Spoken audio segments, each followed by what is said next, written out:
ప్రభువైన యేసుక్రీస్తు పరిశుద్ధ నామములో నా తోటి సహోదరి సహోదరులందరికీ నా ఉదయముల వందనములు. ఈరోజు అంశము దేవుని వాక్యాన్ని కలిపి చెరపకూడదు. అంటే దేవుడు ఏదైతే మనకి నిత్య జీవానికి మార్గాన్ని ప్రభు యేసుక్రీస్తు ద్వారా మనకి ఏర్పాటు చేశాడో, యేసుక్రీస్తు ద్వారా మనకి ఆజ్ఞలు ఇచ్చాడో, ఆ ఆజ్ఞల్లో కలపకూడదు, వాటిని తీసివేయకూడదు. ఈరోజు చాలామంది క్రీస్తు విరోధులు, అబద్ధ బోధకులు దేవుని సేవకులు అని చెప్పుకొని అనేక వాక్యాలు తీసేశారు, అనేక వాక్యాలని కలిపేశారు. అలా కలపడం వల్ల నిత్య జీవాన్ని కోల్పోతారు అనే సంగతి బైబిల్ గ్రంథకర్త సైవం జరుగుతారు. కాబట్టి 2 కొరింథీయులకు రాసిన పత్రిక 2వ అధ్యాయం 17వ వచనంలో, 2 కొరింథీయులకు రాసిన పత్రిక 2వ అధ్యాయం 17వ వచనంలో, కాబట్టి ఇట్టి సంగతులకు చాలినవాడెవడు?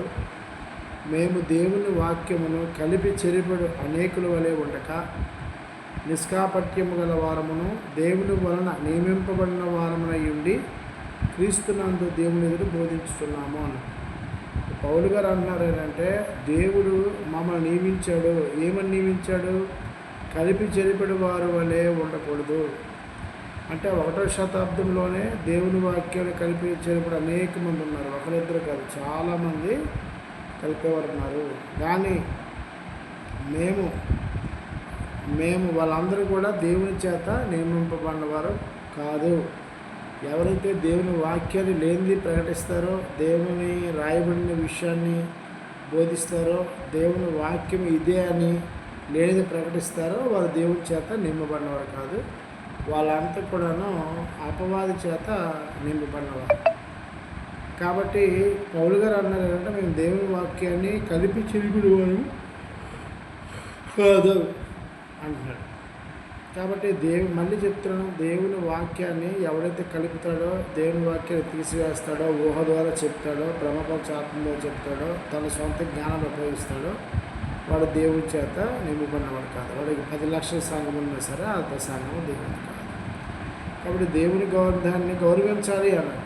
దేవుడు ఏం నియమించాడో, ఏ మాటలు చెప్పాడో వాటిని మాత్రమే ప్రకటించాలి అని సృష్టికర్త దేవుడు కోరుకుంటూ ఉన్నాడు. అందుకే యోహాను సువార్త 7వ అధ్యాయం 16వ వచనం మనం చూస్తే, యోహాను సువార్త 7వ అధ్యాయం 16వ వచనంలో, అందుకు యేసు, నేను చేయు బోధ నాది కాదు, నన్ను పంపిన వాడిదే. ఎవడైతే నన్ను పంపారో, నిత్యత్వంలో నన్ను ఈ లోకానికి పంపాడో, నన్ను పంపిన వాడి బోధ ఇది, నా బోధ కాదు. కాబట్టి నేను ఆ బోధ కలపను, తీసివేయను అన్నాడు. కాబట్టి యేసు ప్రభు తన జీవితకాలం 33 సంవత్సరాల్లో దేవుని వాక్యాన్ని దేన్ని కలపలేదు, దేవుని వాక్యాన్ని దేన్ని చెరపలేదు, అలాగే తన సొంత బోధ అనేది కూడా చేయలేదు. పంపిన వాడిదే అన్నాడు. యోహాను సువార్త 8వ అధ్యాయం 20వ వచనంలో, మిమ్మును గూర్చి చెప్పుటకును తీర్పు తీర్చుటకును నాకు చాలా సంగతులు కలవు, కానీ నన్ను పంపినవాడు సత్యవంతుడు. అంటే దేవుడు ఏం చెప్తాడంటే ఉన్నది ఉన్నట్టుగా చెప్తాడు, సత్యం చెప్తాడు. నేను ఆయన యొద్ద, గమనించండి, యోహాను సువార్త 8:20లో, నేను ఆయన యొద్ద అంటే దేవుని యొద్ద విన్న సంగతులే లోకమునకు బోధించుచున్నాను చెప్పాను. అంటే యేసు ప్రభు బోధించే బోధ సొంత బోధ కాదు. ఒక తలకు మాసం అదేంటంటే, యేసు ప్రభు భారతదేశానికి వచ్చి హిమాలయ పర్వతాలకు వచ్చి ఒక ఋషుల దగ్గర నేర్చుకున్నాడు. అంత కర్మ ఏంటి? ఎవడైతే యేసుక్రీస్తు లోకానికి పంపాడో ఆయన దగ్గర నేర్చుకుని చెప్తాడు. కాబట్టి దేవుడు యేసు ప్రభు వారు సన్యాసం దగ్గర నేర్చుకోవాల్సిన అవసరం లేదు. ఎవరైతే ఆయన తన చిత్తాన్ని, దేవుడికి ఒక ప్లాన్ ఉందని, దేవుడి స్వరూపం నింపబడిన వారమని మనము ఏ లోకంలో వచ్చామో, ఏ లోకంలో జరిగిన సంగతి మనం మర్చిపోయాం. మన సొంత అడ్రస్ మర్చిపోయాం. కాబట్టి తిరిగి దైవ మార్గాన్ని చేర్చడానికి యేసుప్రభు వచ్చాడు. ఆ మార్గంకి వెళ్ళాలి అంటే దేవుడు ఏదైతే క్రీస్తు ద్వారా విశుద్ధపరిచాడో, బయలుపరిచాడో, ఏ బోధ చేసి ఏ బోధ అయితే క్రీస్తు బోధించాడో ఆ బోధ వినాలి అని చెప్తున్నాడు. యేసుప్రభు స్పష్టంగా చెప్తున్నాడు. ఇదే మాట యోహాను సువార్త 12వ అధ్యాయం 48-49. యోహాను సువార్త 12వ అధ్యాయం 48-49 వచ్చినాడు. నన్ను నిరాకరించి నా మాటలను అంగీకరించిన వారికి, ఎవడైతే నా మాట నిరాకరిస్తాడో, నన్ను గురించి అపహాస్యం చేస్తాడో, ఎగతాళి చేస్తాడో, నేను ప్రకటించిన తర్వాత కూడా నా మాటలతో జోడిస్తాడో, వాడికి తీర్పు తీర్చుడు ఒకటి కలడు. ఎవడు? దేవుడు. నేను చెప్పిన మాటయే అంత్యదినమందు వాడికి తీర్పు తీర్చును.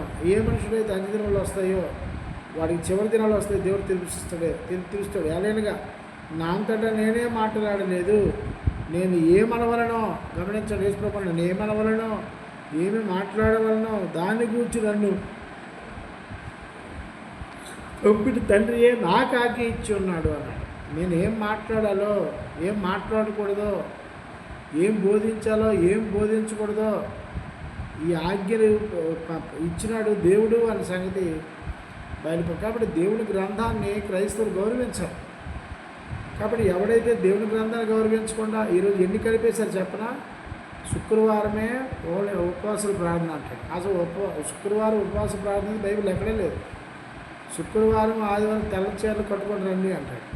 అసలు బైబిల్లో కాన్సెప్ట్ లేదు. మగోడ ఆడద అయితే బాప్తీసం తీసుకుంటే బొట్టులు గాజులు తీసి మొండమొప్పుగా ఉండమంటాడు. బైబిల్లో కాన్సెప్టే లేదు. మంగళసూత్రాలు తీసాడు అంటాడు, బొట్టులు తీసాడు అంటాడు, చావు పూజలకి వెళ్ళొద్దు అంటాడు. అలాగే అమ్మాయిలు మెచ్యూర్ అయిపోయిన ఫంక్షన్కి వెళ్ళొద్దు అంటాడు, వెళ్తే శాపం అంటాడు. అలాగే చర్చిలో గొట్టోటి ఉంటుంది, గుడిపీట అంటే బైబిల్లో ఎక్కడే లేదు. అది ఎక్కితే అపవిత్రతం, అది పాస్టర్ గారు ఎక్కాలి అంటాడు, అది బైబిల్లో ఎక్కడే లేదు. ఎన్ని కలిపేశారు. అలాగే ఇంకా దశంభాగాలు అనేవి ఇస్రాయేల్కి ఇవ్వలేదు, కొత్త నిబంధనలు లేవు, వృద్ధిని కొలది ఏమన్నాడు. అలాగే తొలుసూళ్ళు తెమ్మంటాడు. తొలుసూళ్ళు అనేది ఇస్రాయేల్కి, క్రైస్తవులకు కాదు. కానీ కోళ్ళు మేకలు బియ్యము అని పట్టుకుని రమ్మంటాడు. ఇది కలిపిన పద్ధతి. ఇంకా క్రిస్మస్ అని, భస్మ బుధవారం అని, చచ్చిపోతే పెట్లు పెట్టాలని, పెండాకూడ అని, ఈస్టర్ అని, గుడ్ ఫ్రైడే అని రకరకాలు ఇక్కడ ఇంకా లేదు. ఈ మధ్యన పాస్టర్లు కొంతమంది ఈ లంగాలు వేసుకోవడం మొదలెట్టి, అంటే పీఠాధిపతులు అంటే. హిందూ ధర్మశాస్త్రం లేదు, పీఠాధిపతులు నేను చూశాను. కానీ మేటాధిపతులు మఠాధిపతుల మధ్య ఇదంతా బోకస్, ఇదంతా కూడా బైబిల్లో లేని పద్ధతులు. ఇప్పటికైనా మనుషులు మారాలి. మీరు ముఖ్యంగా క్రీస్తు దగ్గర దేవుడు మిమ్మల్ని ఆకర్షించాడు క్రీస్తులో. కానీ మీరేంటంటే ఆకర్షించమని దేవుడు ఆకర్షించి క్రీస్తు స్వరక్తి మిత్ర సంఘంలోకి నడవండిరా బాబు, సత్యం తెలుసుకోండి, గ్రహించండిరా అంటే అక్కడ లోకల్లో ఎవడైతే పెద్ద పాస్టర్ ఉంటాడో ఇంకా వాడి దగ్గరికి వెళ్ళి వాడి దగ్గర భజన చేసుకొని ఇంకా వాళ్ళతోనే ఇక కాపురం. వాడు ఏం చెప్తాడో, నువ్వు ఎల్లుండి పర్లం వెళ్ళిపోతావు, ఈరోజు కిరసన పడుకుని చచ్చిపోయిన పరిస్థితి ఈరోజు భయంకరంగా తయారయ్యారు. వాడు దేవుడు అక్కడ చెప్పేసి డైరెక్ట్గా అలాంటి వాడిని దేవుడు నియమించలేదు. ఎవడైతే కలిపి చెరిపేస్తాడో, లేనిపోతే చెప్తాడో, ఊహలోపోతే చెప్తాడో, తన సొంత జ్ఞానం బోధిస్తాడో అసలు ఆడు దైవజనుడే కాదు. వాడిని దేవుడు నియమించలేదన్న సంగతి తేటతెల్లగా వ్యక్తులు తెలుసుకోవాలి. యోహాను సువార్త 17:6 యోహాను సువార్త 17:6 నీవు యేసుప్రభు చెప్తాను, నీవు నాకు అనుగ్రహించిన మాటలు నేను వారికి ఇచ్చున్నాను, వారు ఆ మాటలను అంగీకరించి నేను నీ యొద్ద నుండి బయలుదేరి వచ్చిన నిజముగా ఎరిగి నీవు నన్ను పంపిదని నమ్మేరు కనుక అన్నాడు. యేసు దేవుడు పంపడం నమ్మాలి, అదే విశ్వాసం. నమ్మి యేసు ప్రభు ద్వారా తండ్రి దేవుడితో మాట్లాడుతున్నాడు అనేది విశ్వాసం, అది సరైంది. యేసు ప్రభు ద్వారా తండ్రి దేవుడు మాట్లాడిచ్చాడు, ఇది ఆయన ద్వారా నాతో నేరుగా మాట్లాడే విషయాలు ఇవని ఈ బతుకొని జీవితం మార్చుకోవాలి. అంతే తప్ప యేసు ప్రభు విషయం ఏంటంటే యేసు ప్రభు నాకు ప్రేమ, యేసు ప్రభు నాకు పిచ్చి, యేసు ప్రభు నేను చచ్చిపోతాను అని చెప్తాడు. కానీ యేసు ప్రభు బాధడికి అక్షరం ఒకరా, యేసు గురించి అనా పైసా తెలియదు, వీడికి అక్షరం ఒకరా. యేసు ఎవరనే కాన్సెప్ట్ తెలియదు. అసలు యేసు ప్రభు ఎవరో ఎందుకు వచ్చాడనే విషయం తెలియదు. కానీ ముసలి కన్నీరు కాలుస్తాడు, స్టేజ్లోకి ఎక్కి కన్నీరు కాల్చేస్తూ ఉంటాడు, వలగ మారిన వ్యభిచారమైన ప్రాణం చూపిస్తూ ఉంటాడు. ఈ భ్రష్టులు అందరూ కూడా దయతో కలిపి చెరపకూడదు. దేవుని గ్రంథాన్ని గౌరవించాలి. మన భారత రాజ్యాంగంలో ఎలాగైతే కాన్స్టిట్యూషన్ అనేది డాక్టర్ బిఆర్ అంబేద్కర్ ద్వారా చట్టాలు రూపొందించినప్పుడు కూడా మనుషులు కొన్ని మార్పులు చేస్తారు. అది మానవులు కల్పించే గ్రంథం అది. కాబట్టి మనుషులు రాశారు కాబట్టి మనుషులు దాన్ని చేర్పులు మార్పులు చేయొచ్చు. కానీ దేవుని గ్రంథానికి, దేవుని చట్టానికి మనుషులు మార్పులు చేసే అధికారం లేదు. ఎందుకంటే సైన్ బోర్డు అక్కడ పెట్టింది ఇద్దరు, తండ్రి అయిన దేవుడి గ్రంథం. దాన్ని రాస్తే ప్రభు యేసుక్రీస్తు వారు పరిశుద్ధాత్ముడు ఇద్దరు సైన్ చేశారు గ్రంథానికి. కాబట్టి దీన్ని ఎవడు కూడా మార్చడానికి కానీ కలిపి చెరిపే కానీ చేస్తే దేవుడు ఉపేక్షించే పరిస్థితి లేదు. యోహాను సువార్త 14వ అధ్యాయము 25-26 వచ్చిన. యోహాను సువార్త 14వ అధ్యాయం 25-26 వచ్చిన.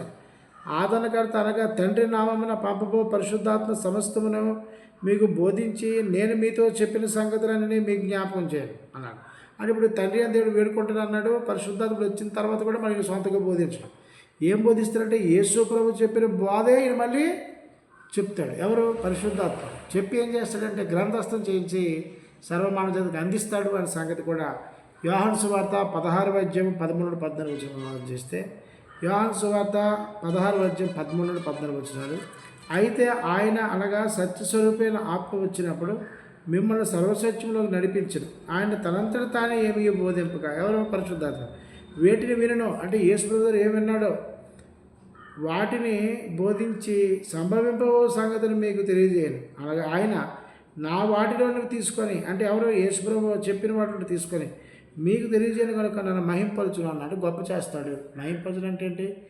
గొప్ప చేస్తాడు అంటే యేసు ప్రభువు వచ్చిన బోధ రైట్, ఆయన చెప్పింది కరెక్ట్, ఆయన చెప్పింది నేను చెప్తున్న అపోస్తులకి పరిశుద్ధాత్ముడు రాయించి గ్రంథస్థం చేశాడు. అందుకే తిమోతి గారు పౌలు గారి ట్రైనింగ్ అయినప్పుడు కూడా తిమోతి గారికి పౌలు ఏమన్నాడంటే, నేను చెప్పింది ఏదో అదే చెప్పు, నువ్వు సొంతంగా బోధించదని కూడా హెచ్చరిక చేశాడు.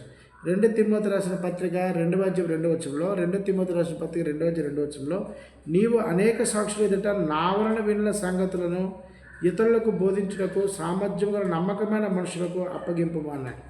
అంటే ఇక్కడ ఏమంటున్నాడు? నువ్వు అనేక సాక్షులు ఎదుట నా విన్న సంగతులు అంటే పౌలు అనుకున్నాడంటే నేను ఏదైతే విన్నానో పరిశుద్ధాత్మ ద్వారా యేసు ప్రభువు నేర్చుకున్నానో అవి నీకు చెప్పాను, అవి మాత్రమే బోధించాలి. నువ్వు అలా బోధించి దేవుడి గురించి నమ్మకమైన సాక్షిగా నిలబడు అనే విషయాన్ని చెప్తున్నాడు. అలాగే మొదటి కొరింథీయులకు రాసిన పత్రిక 4వ అధ్యాయం 17వ వచనంలో, మొదటి కొరింథీయులకు రాసిన పత్రిక 4వ అధ్యాయం 17వ వచనంలో, ఇందు నిమిత్తము ప్రభువునందు నాకు ప్రియుడును నమ్మకమైన నా కుమారుడును తిమోతిని మీ యొద్దకు పంపి ఉన్నాను. అతడు క్రీస్తునందు, గమనించండి, అతడు క్రీస్తునందు నేను నడుచుకున్న విధమున, అంటే పౌలు ఎలాగైతే క్రీస్తు చెప్పిన బోధన నడుచుకునే విధమును అనగా ప్రతి స్థలంలోనూ ప్రతి సంఘంలోనూ నేను బోధించే విధమును మీకు జ్ఞాపకం చేసుకున్నాను. అంటే యేసు ప్రభు గారు తండ్రి అయితే ఏం బోధించాడో ఆ బోధ అపోస్తులైనటువంటి పరిశుద్ధాత్మ వారికి ఇచ్చినప్పుడు అపోస్తులు కొంతమంది సంఘాల్లో బోధకులను ఏర్పాటు చేసినప్పుడు ఆ బోధకులు కూడాను అపోస్తులు చెప్పినటువంటి బోధ, ఆ బోధ చెప్పమని తిమోతికి చెప్పాడు. ఆ కొరింథీ సంఘానికి కూడా రాస్తున్నాడు ఏంటంటే, నేను చెప్పిన బోధే తిమోతి చేస్తాడు, వేరే బోధ చేయడు అని సిఫార్సు లెటర్ కూడా రాస్తూ ఉన్నాడు ఇక్కడ. కాబట్టి దయతో మీరు గమనించండి, దేవుని వాక్యాన్ని మనం గౌరవించాలి, దేవుని చట్టాన్ని మనం గౌరవించాలి. ఒక లేనప్పుడు ఆ మనుషులు చనిపోతారు, నిత్య జీవనానికి వెళ్ళరు. ద్వితోపదేశకాండము 4వ అధ్యాయం 2వ వచనంలో, ద్వితోపదేశకాండము 4వ అధ్యాయం 2వ వచనంలో, మీ దేవుడైన యెహోవా ఇచ్చిన ఆజ్ఞలను మీకు ఆజ్ఞాపించున్నాను, వాటిని గైకొనుట యందు నేను మీకు ఆజ్ఞాపించిన మాటతో దేనిని కలుపకూడదు, దానిలో నుండి దేనిని తీసివేయకూడదు అన్నాడు. పాత నిబంధనలో ఇశ్రాయేలుకి చట్టం ఇచ్చినప్పుడు కూడాను మోషే గారు ఏమంటాడంటే, ఇది మీరు కలపకూడదు అనే సంగతి కూడా చెప్తున్నాడు, దానిలో తీసివేయకండి జాగ్రత్త అని చెప్తున్నాడు. ద్వితోపదేశకాండము 12వ అధ్యాయం 32వ వచనంలో, నేను మీకు ఆజ్ఞాపించుచున్న ప్రతి మాటను అనుసరించి చేయవలను, దానిలో నువ్వు ఏమీ కలుపకూడదు, దానిలో నుండి ఏమీ తీసివేయకూడదు అన్నాడు ప్రత్యేకంగా. మళ్ళీ మత్తయి సువార్త 5వ అధ్యాయం 10వ వచనంలో యేసుప్రభువు ఏమన్నాడంటే, మత్తయి సువార్త 5వ అధ్యాయం 18వ వచనంలో, ఆకాశమును భూమిని గతించిపోయిననే కానీ ధర్మశాస్త్రమంత్రియం నెరవేరే వరకు దాని నుండి ఒక పుల్లేరును ఒక సున్నాయిని తప్పిపోతుందని నిత్యముగా మీతో చెప్తున్నాను. అంటే సున్నా చాలా చిన్నది, పొల్లు చాలా చిన్నది, అయినా సరే దేవుని వాక్యంతో ఏది కలపకండి తీకండి అనే సంగతి తెలియజెప్తా ఉన్నాడు. ఇలాగా చాలామంది భక్తులు దేవుడు చెప్పనిది చేయడం వల్ల దెబ్బైపోయారు. అందులో ఉదాహరణకి మోషే గారు కూడా ఒక దగ్గర బండతో మాట్లాడాలంటే కొట్టడం వల్ల ఏమైందంటే దైవాజ్ఞను అతిక్రమించి తను కనాను దేశం పోకుండా వెళ్ళిపోయింది. అలాగే సమూయేలు కుమారులు కూడా వేరే అగ్ని తెచ్చి కాల్చడం వలన వాళ్ళు చనిపోవడం జరిగింది. అలాగే కొంతమంది నిబంధన మందసము వాళ్ళు మొయ్యాలి, ఇంకొక అతను మోసినప్పుడు వాళ్ళు చనిపోయినట్టు మనకు కనబడుతుంది. ఇలా చాలా సందర్భాల్లో చాలామంది భక్తులు దేవుడు చెప్పిన మాట లోబడకపోవడం వల్ల ఆ భక్తులు చనిపోయినట్టు మనం గ్రంథంలో చూస్తాం. అలాగే సామెత గ్రంథంలో సామెత గ్రంథము 30 అధ్యాయము 5 నుండి 6 వచనాలు చూస్తే, సామెత గ్రంథము 30 అధ్యాయం 5 నుండి 6 వచనాలు, దేవుని మాటలన్నీ పుట్టమలో పెట్టబడినవే, ఆయనను ఆశ్రయించు వారికి ఆయన కీడము, ఆయన మాటలలో ఏమీ చేర్చకూడదు, ఆయన నిన్ను గద్దించినేమో అప్పుడు నీవు అబద్ధికుడు వగుదువు అన్నాడు. అంటే ఒకవేళ నువ్వు ఎవడైనా ఆయన మాటలు కలిపిన తీసివేసిన ఆ వ్యక్తి అంటే అబద్ధికుడు, వాడు దేవుడు నియమించిన వాడు కాదు, అపవాదు నియమించిన వాడు, ఆడు అబద్ధికుడు జనకుడు. కాబట్టి వాడు ఇష్టానుసారంగా బోధిస్తాడు, ఇష్టానుసారంగా మాట్లాడతాడు. ఇది దేవుడు చెప్పిన మాటలే, అన్ని చెప్తాడు దేవుడు, కాబట్టి నాకు ఇది బయలుపరిచాడు అంటాడు. వాడు ఖచ్చితంగా సంబంధి వాళ్ళ నిత్యనరకాన్ని చూస్తారు. అందులో ఏ పరిస్థితిలో ఉండవు. ఎందుకంటే అలాంటి వారు ఈ కాలంలో ఎక్కువైపోయి ఇది దేవుని ఉపదేశమే, దేవుడు అన్నీ రాయిస్తాడేటి అని చెప్తారు. వారి గురించి కూడా గ్రంథం ఏం చెప్పిందంటే, మార్కు సువార్త 7వ అధ్యాయం 7-9 వచనాల్లో, మార్కు సువార్త 7వ అధ్యాయం 7-9 వచనాల్లో, వారు మానవులు కల్పించిన పద్ధతులు దైవోపదేశములు బోధించుచు నన్ను వ్యర్థముగా ఆరాధించుచున్నారు అని రాయబడినట్టు, వేషధారులను మిమ్మల్ని గురించి యెషయా ప్రవచించేది సరియే, మీరు దేవుని ఆజ్ఞను విడిచిపెట్టి, గమనించండి, దేవుని ఆజ్ఞను విడిచిపెట్టి, అంటే దేవుడు ఏదైతే యేసుక్రీస్తు ఇచ్చిన ఆజ్ఞలు వాటిని పక్కన పెట్టేశారో, మనుషుల పారంపర్యాచారములు గైకొలుచున్నారు, మరియు మీరు మీ పారంపర్యాచారము గైకొనటకు దేవుని ఆజ్ఞను బొత్తిగా నిరాకరించని అన్నాడు. అంటే దేవుని మాటను బొత్తిగా వినడమే మానేశారు.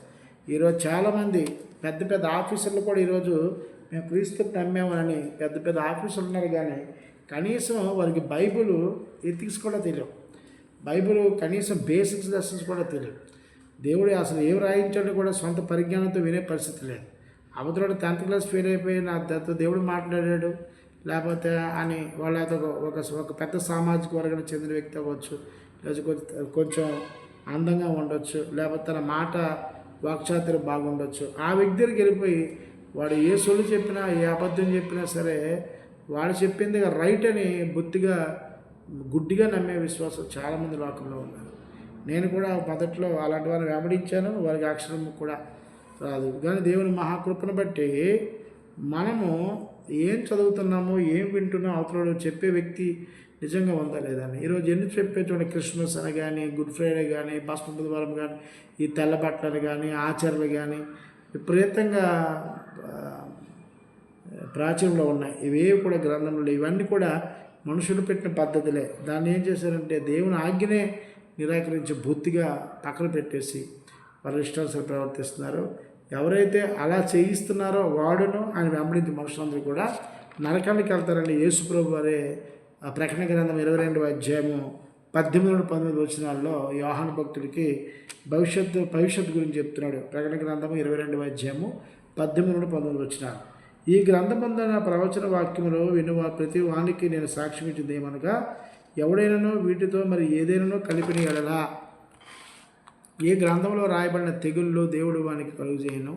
ఎవడైనాను ఈ ప్రవచన గ్రంథం ముందున్న వాక్యంలో ఏదైనా కలిపిన ఎడలా దేవుడి గ్రంథంలో రాయబడిన జీవవృక్షంలోను పరిశుద్ధ పట్టణంలోను వానికి పాలు లేకుండా చేయను అన్నాడు. కాబట్టి దేవుని వాక్యాన్ని మానవుల ఊహతో జోడించకూడదు. జోడిస్తే నువ్వు చేస్తావు, నిన్ను వెంబడించేవారు అనేక మందిని చంపుతావు. కాబట్టి దేవుని గ్రంథాన్ని మనుషులు మనం గౌరవించాలి.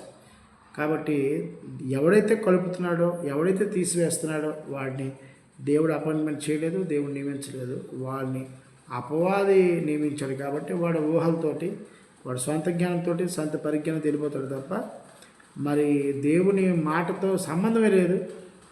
ఒకవేళ దాన్ని పరీక్షించి మేలైన దాన్ని చేపట్టే ప్రయత్నం కూడా ఎన్నటికీ చేయడు. వాడు అలాగే గుడ్డిగా కొనసాగుతాడు. అలాంటి వారితో ప్రాముఖ్యంగా మరి ముందు తరం వారైతే పోతారు. కొత్త తరం వారైనా కనీసం ఈ వీడియో చూసేవారు బాగా ఆలోచించండి. మంచి వక్తల దగ్గరికి వెళ్ళండి, వాక్యం పరిపూర్ణంగా నేర్చుకోండి, నిత్య జీవాన్ని చేపట్టండి. దేవుడు మిమ్మల్ని మీ కుటుంబాన్ని బాగా ప్రేమించి దీవించి ఆశీర్వదించిన దాకా. ఈ వీడియో నచ్చితే లైక్ చేయండి, షేర్ చేయండి, కామెంట్ చేయండి. మీ అభిప్రాయాన్ని మాకు తరతరగా తెలియజేయండి. మళ్ళీ వచ్చే రేపు దినం మరొక మంచి వాక్యంతో మనం కలుసుకుంటాం. నేను